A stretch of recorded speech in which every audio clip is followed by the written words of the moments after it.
آپ نے 2 سال 3 ماہ 11 دن خلافت پر آپ 2 سال 3 ماہ 11 دن خلافت پر متمکن رہے اور 63 سال کی عمر میں آپ نے وفات پائی۔ اس طرح آپ کی عمر حضرت صلی اللہ علیہ وسلم کی عمر 63 سال کے برابر تھی۔ آپ نے اپنی زندگی میں ہی اپنے لین دین کے حسابات پورے کیے اور دریافت فرمایا کہ منصب خلافت سنبھالنے کے بعد میرے مال میں کس قدر اضافہ ہوا ہے۔ آپ کو بتایا گیا کہ 1 اونٹنی، 1 حبشی غلام، 1 پرانی چادر۔ اس پر آپ نے فرمایا یہ مال میرے جانشین کے سپرد کر دیے جائیں۔ علامہ ابن سعد کا بیان ہے کہ حضرت ابوبکر صدیق رضی اللہ تعالیٰ عنہ کی وفات کے بعد آپ کے جانشین کے سپرد وصیت کے مطابق یہ چیزیں کر دی گئیں۔ جو صحابی حضرت ابوبکر صدیق رضی اللہ تعالیٰ عنہ کے گھر کے منتظم تھے ان سے دریافت فرمایا کہ میرے ذمہ کتنی رقم ہے، تو انہوں نے کہا کہ 25 درہم نکلتے ہیں اور میں نے یہ آپ کو معاف کر دیے۔ آپ نے فرمایا چپ رہو، میرے توشہ آخرت کو قرض سے تیار نہ کرو۔ آپ نے حضرت عائشہ صدیقہ رضی اللہ تعالیٰ عنہ سے فرمایا کہ یہ رقم انہیں ادا کر دی جائے، چنانچہ وہ اسی وقت ادا کر دی گئی۔ یہی چیز ہمیں حضرت خلیفۃ المسیح اول رضی اللہ تعالیٰ عنہ کی زندگی میں دکھائی دیتی ہے۔ حضرت مسیح موعود علیہ السلام کی وفات کے بعد جب آپ خلافت کے منصب پر فائز ہوئے تو جماعت کا سارا بوجھ آپ کے کندھوں پر آ گیا۔ جس طرح حضرت ابوبکر صدیق رضی اللہ تعالیٰ عنہ کے دور میں ایک ارتداد کی رو چلی تھی، اسی طرح جماعت میں بھی بعض دوستوں نے اندرونی طور پر ریشہ دوانیاں شروع کر دیں۔ آپ نے ان سب کا سد باب کیا، بلکہ ایک مرتبہ سخت ناراضگی کا اظہار کرتے ہوئے بعض عمائدین کو دوبارہ بیعت کرنے کی بھی تلقین فرمائی۔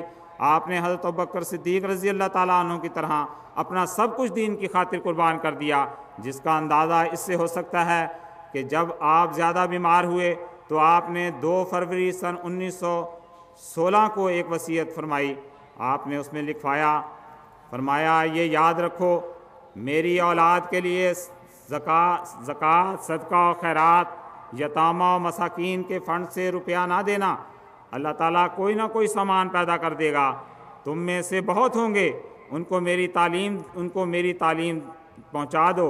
نیز فرمایا میرے پاس روپیہ نہیں، میرے ذمہ جس قدر قرض تھے وہ دے دیے گئے ہیں اور جو کچھ ہیں وہ کل انشاءاللہ دے دیے جائیں گے۔ میرا باپ بھی قرض نہیں لیتا تھا اور میں بھی قرض نہیں لیتا، یعنی میں کسی کا مقروض نہیں رہا، میری اولاد سے کوئی تقاضا نہ کرے۔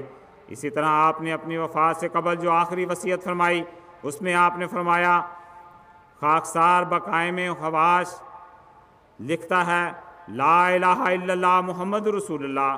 میرے بچے چھوٹے ہیں، میرے گھر میں مال نہیں، ان کا اللہ حافظ ہے، ان کی پرورش یتامہ اور مساکین فنڈ سے نہ ہو، کچھ قرضہ حسنہ جمع کیا جائے، لائق لڑکے ادا کریں یا کتب جائیداد وقف علی الاولاد ہو۔ میرا جانشین متقی ہو، ہر دل عزیز، عالم بعمل، حضرت صاحب کے پرانے اور نئے احباب سے سلوک، چشم پوشی اور درگزری سے کام لینے والے، میں سب کا خیر خواہ تھا، وہ بھی خیر خواہ رہے، قرآن و حدیث کا درس جاری رہے۔ آپ کی وفات 13 مارچ سن 1914 کو ہی، جو پہلا حوالہ ہے وہ سن 1912 کا تھا۔ آپ کی وفات 13 مارچ سن 1914 کو ہوئی۔ آپ میں اور حضرت ابوبکر صدیق رضی اللہ تعالیٰ عنہ میں ایک مشابہت تامہ یہ بھی پائی جاتی ہے کہ جس طرح حضرت ابوبکر صدیق رضی اللہ تعالیٰ عنہ نے حضرت صلی اللہ علیہ وسلم کے برابر 63 سال عمر پائی تھی، اسی طرح حضرت حکیم مولانا نور الدین صاحب بھیروی رضی اللہ تعالیٰ عنہ نے بھی حضرت مسیح موعود علیہ السلام کے عمر کے برابر 74 سال کی عمر پائی۔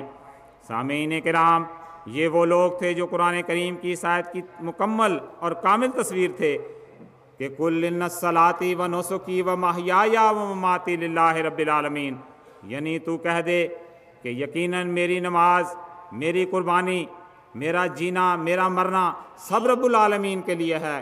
ان اصحاب نے اپنی زندگیوں کا ایک ایک لمحہ دین محمدی پر قربان کر دیا اور لوگوں کے لیے اسوہ ٹھہرے۔ حضرت مسیح موعود علیہ السلام نے اسی بنا پر ہی حضرت خلیفۃ المسیح اول رضی اللہ تعالیٰ عنہ کے متعلق فرمایا چہ خوشبودے اگر ہر یکز امت نور دیں بودے، ہمیں بودے اگر ہر دل پر از نور یقین بودے، یعنی کیا ہی اچھا ہو اگر اس امت کا ہر شخص نور الدین ہو جائے، اور کیا ہی اچھا ہو اگر ہر دل نور یقین سے پر ہو جائے۔ سامعین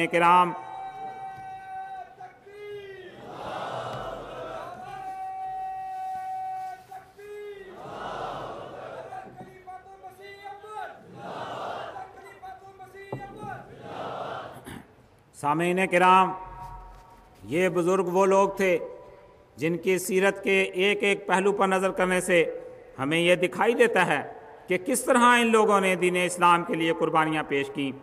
آج اللہ تعالیٰ نے جماعت احمدیہ پر یہ بوجھ ڈالا ہے، اور حضرت مسیح موعود علیہ السلام کی یہ خواہش ہے کہ اس امت کا ایک ایک فرد نور الدین بن جائے اور نور یقین سے اس کا دل پر ہو جائے۔